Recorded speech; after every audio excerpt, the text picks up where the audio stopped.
Hi! In front of me is Xiaomi Mi 11 Ultra, and today I would like to show you how you can enable or disable location of this smartphone.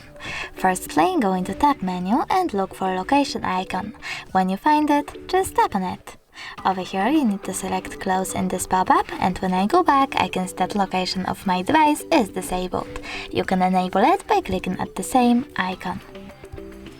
But you can also go into settings, scroll down, select location over here, and manage it by simply clicking on the switcher next to location access. Thanks so much for watching. If you enjoyed this video, leave a like, comment, and don't forget to subscribe. Bye!